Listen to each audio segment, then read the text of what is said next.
Spotting fleas on your pet or in your home? Here's how to stop the infestation and take back control. Start by giving your pets a bath. Then use a flea comb to remove adult fleas hiding in their fur. Apply a vet-recommended treatment. Vacuum carpets, rugs, furniture, and mattresses.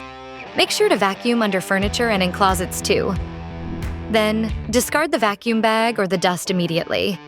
Steam clean or wash bedding, upholstery and carpets to kill any fleas hiding in the fibers. Wipe down baseboards, door frames, windowsills, and other areas where fleas can hide. For severe infestations, try chemical treatments like trigger sprays or a fogger for hard-to-reach places. Mow your lawn and clear leaves, especially in shady areas.